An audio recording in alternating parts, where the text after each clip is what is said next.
Magandang araw po, welcome po sa aking channel, Love9 TV.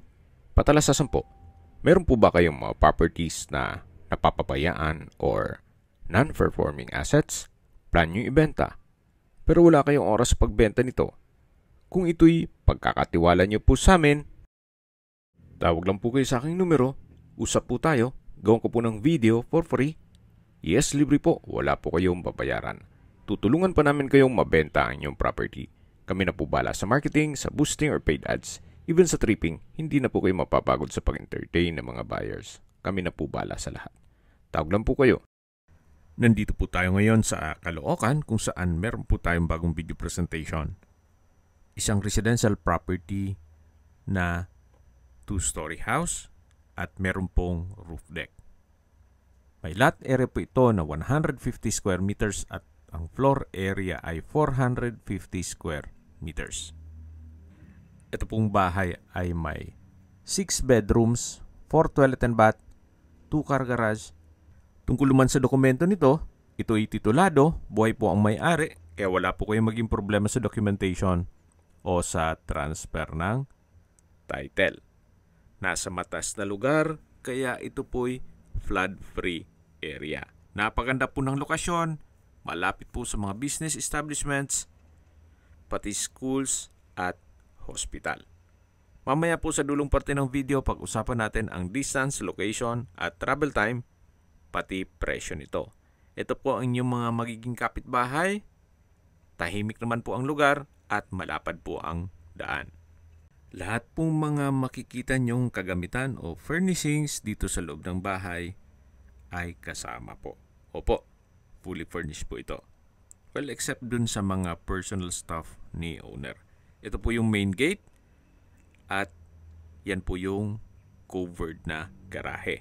Nakakasya po ang dalawang SUV. Then meron pong access door sa dulo, papunta naman sa hagdan at kusina.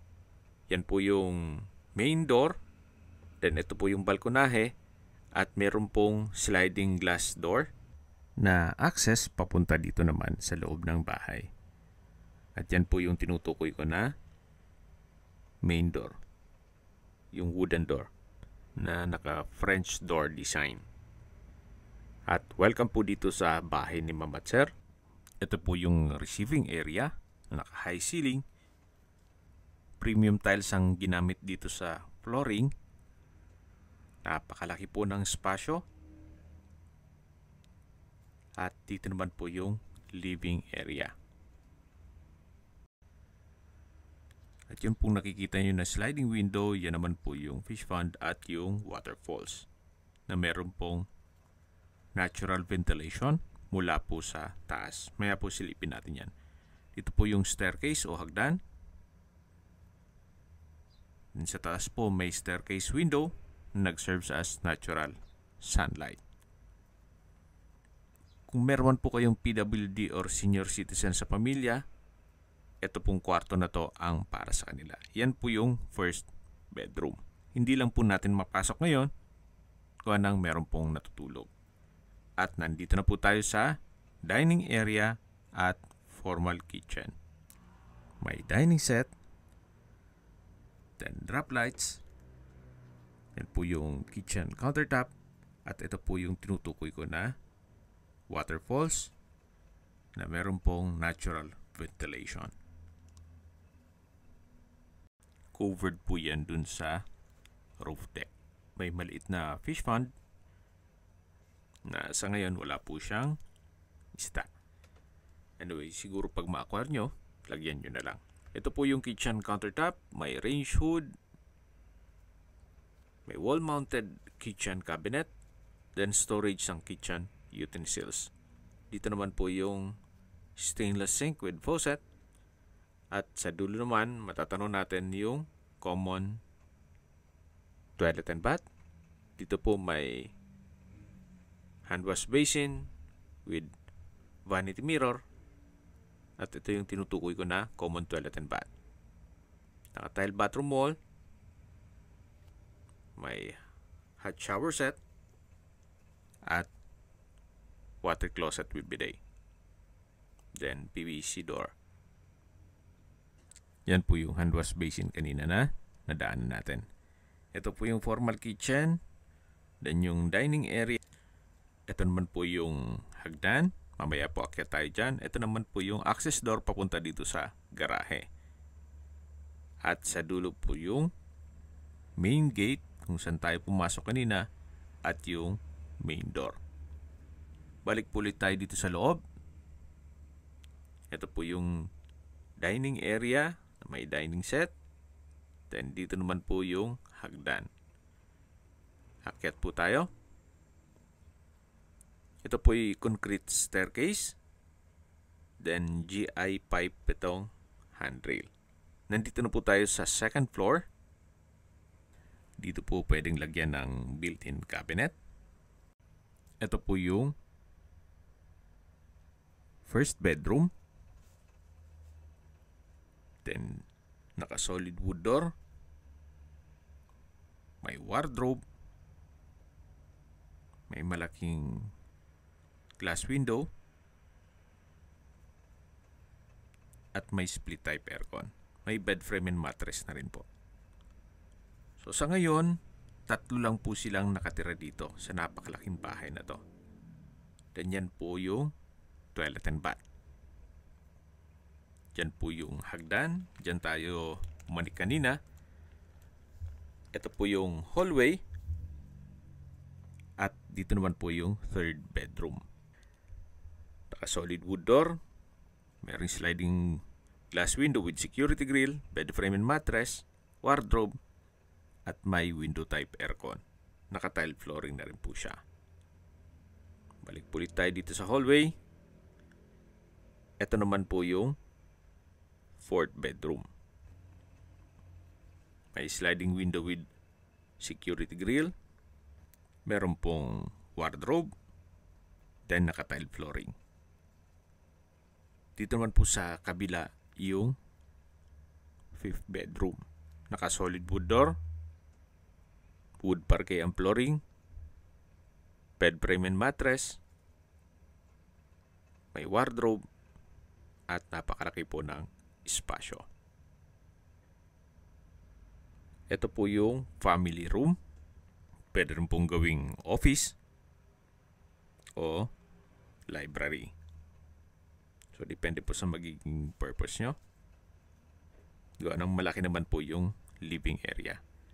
Ito yung main staircase mula sa living area. Balik po ulit tayo dito sa hallway. Yan po yung mga kwarto. At check natin yung roof deck.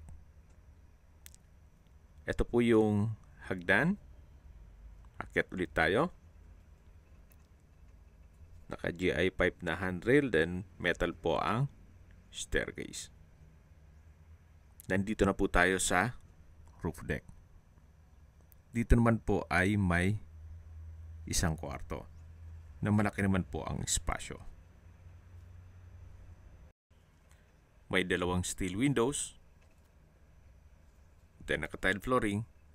At ito pong bentahan ay as is where is. Kumbaga, what you see is what you get. Ito naman po yung toilet and bath dito sa roof deck. Ito po yung covered area na service area o laundry area.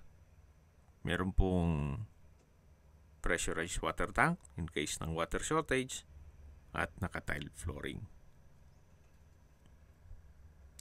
Ito naman po yung open na area nitong roof deck. Kung meron man po kayong mga okasyon, pwede na pong ganapin dito. Pwede rin gawing sampayan. Then, ito naman po yung area ng waterfalls. Ito po yung inyong mga magiging kapitbahay.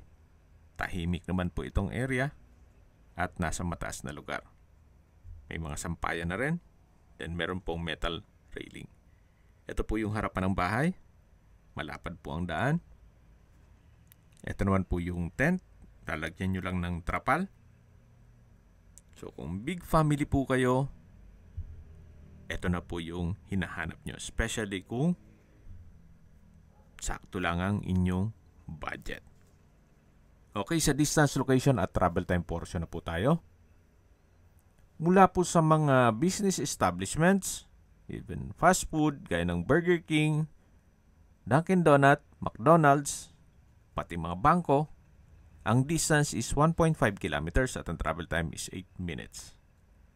Mula naman po sa Kamarin Doctors, ang distance is 2.2 kilometers at ang travel time is 10 minutes. Yan po yung lagi kong binabanggit sa inyo na dapat nyo i-consider sa paghanap ng property, yung meron pong malapit na hospital. Hindi ko naman po sinasabing sakitin kayo, yan naman po for emergency purpose lang naman. Mula naman po sa Sabarte Town Center, ang distance is 1.6 kilometers at ang travel time is 8 minutes. Kung manggagaling naman po sa SM Fairview at Robinsons Mall, ang distance is 3.9 kilometers at ang travel time is 16 minutes. Mula naman po sa North Luzon Expressway at Paso de Blas, ang distance is 8.2 kilometers at ang travel time is 48 minutes.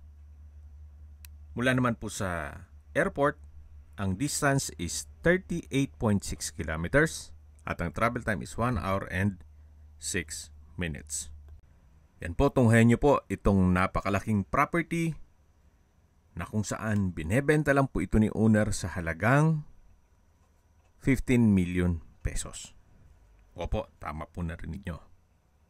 15 million pesos.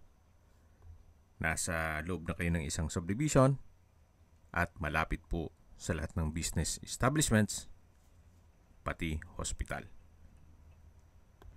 Kung may mga katanungan po kayo, tawag lang po kayo sa aking numero. At sa mga kababayan naman natin nasa ibang bansa, meron po akong WhatsApp, Viber at Telegram. Same number lang po, 0917-316-3399. Sa mga nagtatanong naman po ng aming Facebook, meron po aming Facebook page na Nov9TV at Facebook Real Video. Meron din pong TikTok at Instagram. May ibang YouTube channel po kami, the Nov9TV channel, Nov9TV Listings, Nov9TV On The Spot, Nov9TV Updates, at Nov9TV House Rental. Sana po naibigyan nyo ang video presentation. Paki-like and subscribe na lang po sa aking channel para ma-update din po kayo sa aking future listings.